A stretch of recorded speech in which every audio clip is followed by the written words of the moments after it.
Disclaimer, ये video थोड़ा सा टेक्निकल होने वाला है। इस वजह से अगर आप चाहो तो इस वीडियो को स्किप भी कर सकते हो। इसमें हम एक ऐसे रिसर्च पेपर को डिस्कस करने वाले हैं जिसका मैथमेटिक्स हमें ये बताता है, हमें एक ऐसा तरीका देता है जिसकी मदद से हम यूनिवर्स को क्रिएट और डिस्ट्रॉय कर सकते हैं आउट ऑफ नथिंग। तो अगर आप चाहो तो इस वीडियो को स्किप करके आप चैनल के दूसरे वीडियोज़ को भी देख सकते हो। Anyways, thanks. Hey there, this is Chandra and welcome to Physicsifile. ये हमारे चैनल का पहला वीडियो होगा जिसमें हम आपके साथ एक रिसर्च पेपर को डिस्कस करने वाले हैं। एंड इस रिसर्च पेपर को डिस्कस करने के पीछे एक बहुत ही बड़ा रीज़न है। कल ही मुझे ये रिसर्च पेपर मिला है जिसमें मैंने for the first time third quantization के बारे में पढ़ा था। आपको कॉन्टेक्स्ट देने के लिए मैं ये बताना चाहूँगा कि हम क्वांटम मैकेनिक्स, जो नॉन रिलेटिविस्टिक क्वांटम मैकेनिक्स है, जिसमें हम श्रोडिंगर इक्वेशन जैसे टॉपिक के बारे में पढ़ते हैं, उसमें हम फर्स्ट क्वांटाइजेशन को स्टडी करते हैं। बेसिकली फर्स्ट क्वांटाइजेशन कहने का मतलब एक ऐसा कंडीशन को इम्पोज करना जो पोजीशन एंड मोमेंटम के ऊपर एक रिस्ट्रिक्शन को इम्पोज करता है। बेसिकली यही हमारा फर्स्ट क्वांटाइजेशन होता है। बट सेकंड क्वांटाइजेशन में हम क्या करते हैं कि पोजीशन के ऊपर डिफाइंड होने वाले एक एब्स्ट्रैक्ट क्वांटिटी, जिसे हम क्वांटम फील्ड का नाम देते हैं, उसके ऊपर हम इस कंस्ट्रेंट को डालते हैं। तो यू सी, फर्स्ट क्वांटाइजेशन काफ़ी फंडामेंटल लेवल, वो स्पेस टाइम के ऊपर ही कंस्ट्रेंट डाल रहा था। सेकेंड क्वांटाइजेशन स्पेस टाइम से थोड़ा ऊपर फील्ड के लेवल पे कंस्ट्रेंट को डालता है। तो वहीं ये थर्ड क्वांटाइजेशन, जिस चीज़ के बारे में हम इस पेपर में डिस्कस करने वाले हैं, उसमें हम ये कंडीशन पूरे यूनिवर्स के ऊपर डालने वाले हैं। इसमें कुछ छोटे छोटे कॉन्सेप्ट्स का यूज़ होने वाला है, जैसे कि मल्टीवर्स, यूनिवर्स का wave function, creation and annihilation operator, जिसके बारे में मैं आपको बताना चाहूँगा कि कुछ वीडियोस पहले मैंने आपको इस बताया था हॉकिंग रेडिएशन वाले टॉपिक में कि हम एक क्वांटम फील्ड को क्रिएशन और एनाहिलेशन ऑपरेटर के टर्म्स में एक्सप्रेस कर सकते हैं। बेसिकली क्रिएशन ऑपरेटर इस 5+ के अंदर आता है, जो कि पार्टिकल को क्रिएट करता है, और वहीं पे एंटी पार्टिकल्स को क्रिएट करने का काम ये एनाहिलेशन ऑपरेटर करता है। बट जब हम यूनिवर्स के कॉन्टेक्स्ट में क्रिएशन एंड एनाहिलेशन ऑपरेटर के बारे में बात कर रहे होंगे, तो हमारा कॉन्टेक्स्ट हमेशा यही होगा कि हम in creation and annihilation operator की मदद से यूनिवर्स को क्रिएट एंड डिस्ट्रॉय कर रहे हैं।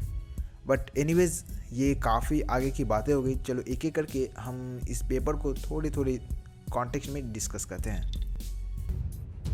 पेपर का शुरुआत क्वांटाइजेशन के बारे में होता है, जो इस बात को डिस्कस करता है कि इस अप्रोच में हम जिस चीज़ के बारे में डिस्कस करने वाले हैं वो स्पेस टाइम को क्वांटाइज करने के लिए उस चीज़ को प्रपोज किया गया था। एंड इसी कॉन्सेप्ट से हमें फॉर्म स्ट्रक्चर के बारे में भी पता चलता है, जो स्पेस टाइम के फंडामेंटल लेवल पे क्वांटाइजेशन का डिस्कशन करता है। बट इस वर्क को थोड़ा और एक्सटेंड किया गया है, जिसके जरिए हमें ये देखने को मिलता है कि हम इस प्रोसेस का यूज़ करके यूनिवर्स को खुद क्वांटाइज कर सकते हैं। इस क्वांटम मैकेनिकल बिहेवियर में हमें यूनिवर्स के बारे में बहुत कुछ नई चीज़ें जानने को मिलती हैं, जिसका एक इम्प्लीकेशन है यूनिवर्स का क्वांटाइज्ड होना।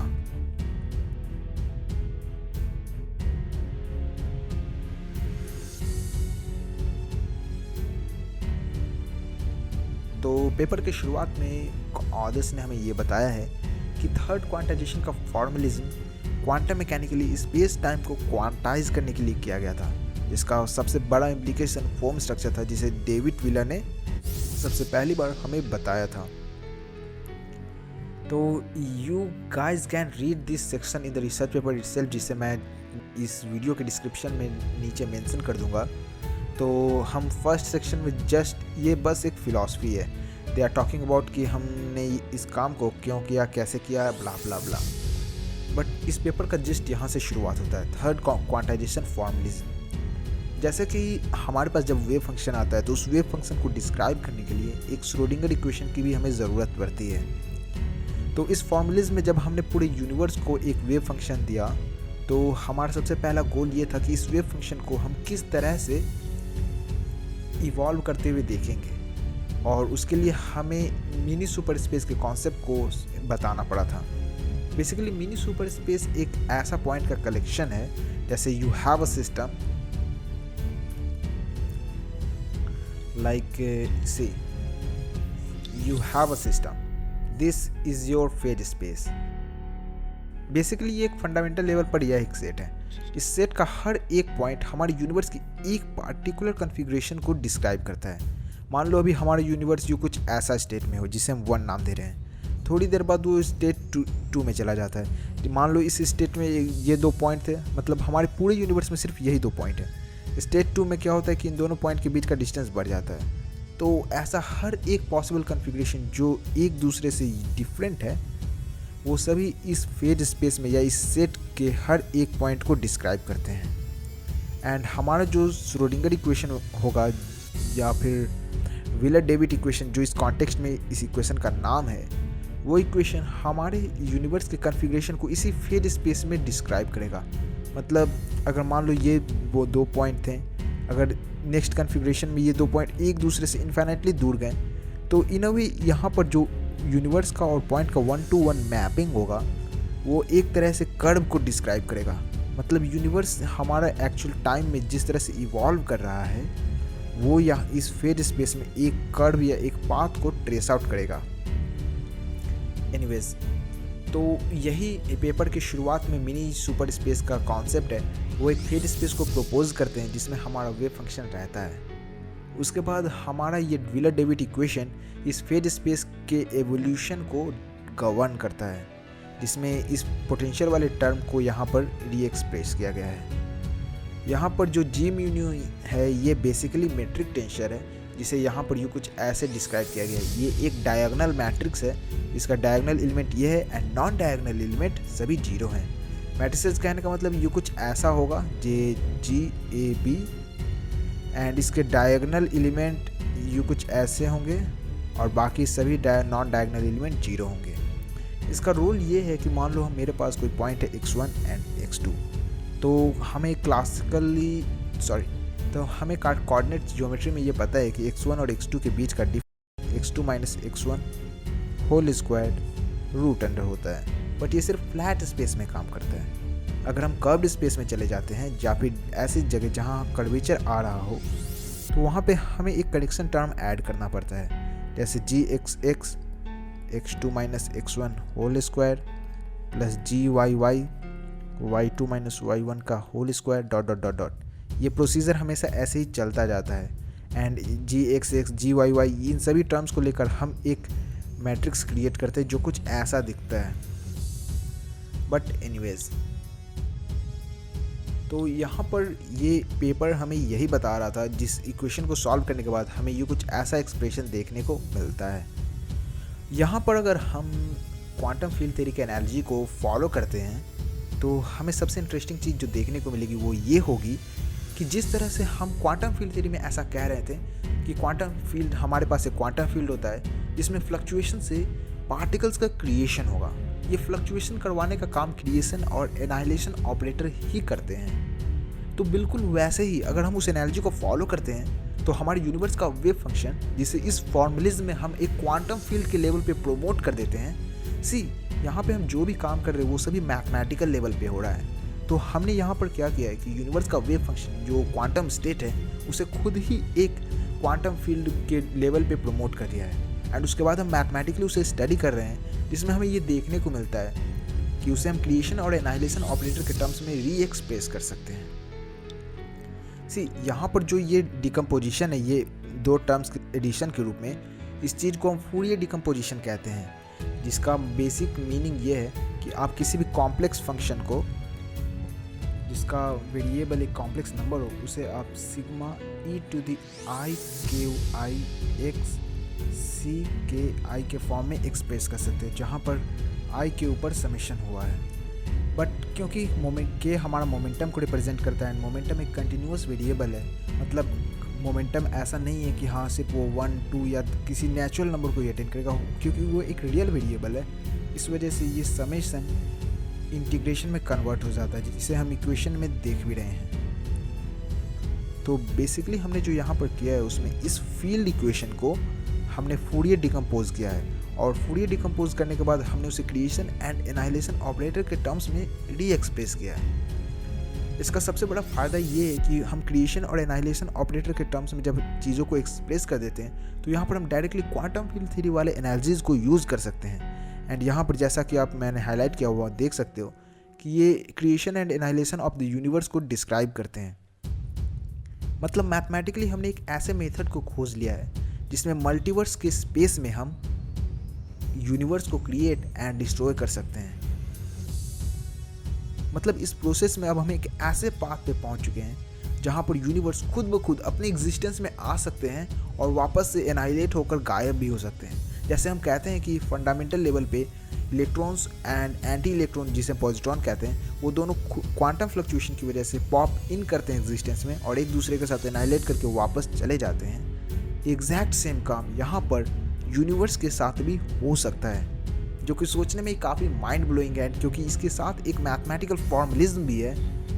ये इस चीज़ को काफ़ी ज़्यादा इंटरेस्टिंग बना देता है, बिकॉज अब ये सिर्फ वर्ड सैलेड नहीं रहा, अब ये एक टेक्निकल चीज़ है। जब हम यूनिवर्स के popping in and out of existence की बात कर रहे हैं तो वहाँ पे हमारा डिस्कशन हमेशा इस बात को लेकर रहता है कि हमने पूरे यूनिवर्स को एक सिंगल वेव फंक्शन के जरिए डिस्क्राइब किया एंड उस वेव फंक्शन को हमने एक क्वांटम फील्ड के लेवल पे प्रोमोट किया एंड उसके बाद उस क्वांटम फील्ड के इक्वेशन ऑफ मोशन, यानी कि वो क्वांटम फील्ड किस तरह से इवॉल्व करेगा, उस चीज़ को हमने स्टडी करना शुरू किया एंड वहाँ से हमें ये चीज़ देखने को मिली कि यूनिवर्स को हम क्रिएट और डिस्ट्रॉय कर सकते हैं, ये कुछ इस तरह के मैथमेटिकल फॉर्मुलिज्म का यूज करके।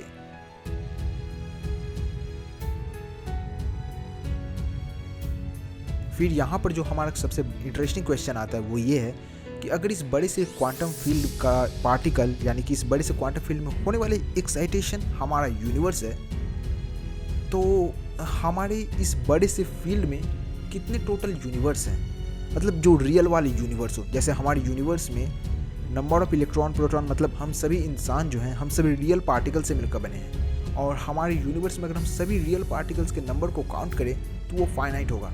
भले ही ये वर्चुअल पार्टिकल्स एग्जिस्टेंस में आते हैं एंड जाते हैं, बट पूरे यूनिवर्स का रियल पार्टिकल का काउंट ये फाइनाइट है। तो उसी तरह से हमारे मन में ये क्वेश्चन आ सकता है कि अगर हम क्वांटम फील्ड थ्योरी में पार्टिकल्स के नंबर को कैलकुलेट कर सकते हैं तो क्या हम टोटल नंबर ऑफ यूनिवर्स को भी कैलकुलेट कर सकते हैं। तो सेक्शन 3 इसी चीज़ को डिस्कस करता है, जो कि नंबर ऑपरेटर के बारे में बात करता है, और यहाँ पे ये कहता है कि ये नंबर ऑपरेटर स्केल पे डिपेंड करता है, बट उसे ऐसा नहीं करना चाहिए था। इसलिए हम यहाँ पर सिस्टम के हैमिल्टोनियन को एक्सप्रेस करते हैं एंड वहाँ से दूसरे क्रिएशन एंड एनाइलेशन ऑपरेटर को एक्सट्रैक्ट करते हैं, जिसकी मदद से हम इनवेरिएंट नंबर ऑपरेटर को डिफाइन करते हैं। अब इस नंबर ऑपरेटर की मदद से हम पूरे मल्टीवर्स में कितने यूनिवर्स है इस चीज़ को काउंट कर सकते हैं, जो कि काफ़ी इंटरेस्टिंग चीज़ है। हम पूरे हाइपर स्पेस के अंदर कितने ब्रह्मांड एग्जिस्ट करते हैं इस चीज़ को काउंट कर सकते हैं। That's something bizarre. एंड इस सेक्शन में जो यहाँ पर मैंने हाईलाइट किया वो इस बात के बारे में बता रहा है कि अगर एक पार्टिकल जैसे कि इलेक्ट्रॉन और एंटी इलेक्ट्रॉन अगर ये एग्जिस्टेंस में आते हैं तो ये दोनों इंटैंगल्ड होते हैं। तो बिल्कुल उसी तरह से यहाँ पर भी अगर दो यूनिवर्स अचानक से क्वांटम फ्लक्चुएशन की वजह से एग्जिस्टेंस में आ रहे हैं तो ये दोनों यूनिवर्स भी इंटैंगल्ड होंगे। बट अगर ये दोनों यूनिवर्स इंटैंगल्ड है तो इनके एंट्रोपी, एनर्जी वगैरह दूसरी चीज़ों के बारे में हमें जो चीज़ इन्फॉर्मेशन देगी वो होगा उसका थर्मल स्पेक्ट्रम। कहने का मतलब अगर हम बात कर रहे हैं एनर्जी स्केल के टर्म्स में तो लोअर एनर्जी पे क्वांटम फ्लक्चुएशन बहुत कम होगा, बट जैसे जैसे हम एनर्जी इंक्रीज करेंगे वैसे वैसे क्वांटम फ्लक्चुएशन का रेट भी धीरे धीरे करके इंक्रीज करता चला जाता है। तो ये सेक्शन जिससे मैंने हाईलाइट किया ये उसी चीज़ के बारे में बात कर रहा है। एनीवेज, अब जो नेक्स्ट सेक्शन है ये काफ़ी इंटरेस्टिंग है बिकॉज ये बात करता है हमारे इस बड़े से यूनिवर्स के वेव पार्टिकल डुअलिटी के बारे में। यहाँ पर अगर हम पार्टिकल के एस्पेक्ट को पकड़े तो ये फिजिकली हमारे होल यूनिवर्स को बताता है, बट अगर हम वेव वाले पार्ट को पकड़ते हैं तो ये हमें दो यूनिवर्स के इंटरफेरेंस या इनडायरेक्ट इंटरेक्शन के बारे में बता रहा है, जिस चीज़ के बारे में इस पेपर में ज़्यादा डिस्कशन नहीं हुआ है, बट कोई नहीं। ये इस बात के बारे में भी कहता है कि यूनिवर्स इनिशियली हो सकता है हायर एनर्जी स्टेट में आया हो और उसके बाद धीरे धीरे करके ये ग्राउंड स्टेट में चला गया, जो चीज़ हमें इन्फ्लेशन एंड दूसरे चीज़ों के बारे में भी बता सकता है। लाइक जब इन द बिगिनिंग हमें पता है कि हमारा यूनिवर्स बहुत ही हाई स्पीड से एक्सेलरेट कर रहा था, मतलब यूनिवर्स का एक्सपेंसन बहुत ही तेज़ था, जिसे हम इन्फ्लेशनरी एरा के नाम से भी जानते हैं। बट आज वो इन्फ्लेशन पता नहीं कैसे गायब हो चुका है। तो इसके पीछे क्या रीज़न हो सकता है, इस चीज़ को ये आर्ग्यू करने की कोशिश करता है, जो ये कह रहा है कि इनिशियली हमारा यूनिवर्स एक्साइटेड स्टेट में था। लाइक जैसे हमारे पास, हम एटम्स के टर्म में बात करते हैं, तो अगर हमारे पास ये एक न्यूक्लियस है और ये एक इलेक्ट्रॉन है जो इसे ऑर्बिट कर रहा है, तो अगर ये इलेक्ट्रॉन एक्साइटेड होता है तो ये हायर एनर्जी स्टेट में चला जाता है, राइट।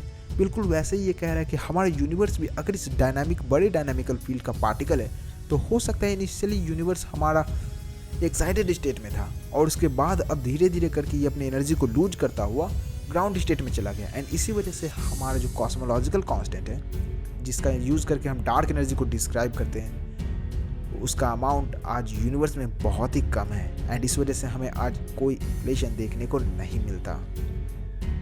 ये पेपर अगर खुद में सोचो तो काफ़ी इंटरेस्टिंग है। इसी वजह से इसे मैं वीडियो के डिस्क्रिप्शन में भी डाल दूंगा। अगर आपको इस इंटरेस्ट हो तो आप इस पेपर को जाकर पढ़ सकते हो। एनीवेज, मैं आपको मिलूँगा नेक्स्ट वीडियो में। अगर आपको ये पेपर का डिस्कशन अच्छा लगा तो प्लीज़ चैनल को subscribe and do all of that. And मुझे कमेंट में फीडबैक भी देते रहना कि इस वीडियो को मैं और कैसे इम्प्रूव कर सकता था, ताकि नेक्स्ट टाइम जब मैं पेपर ब्रेकडाउन पे किसी वीडियो को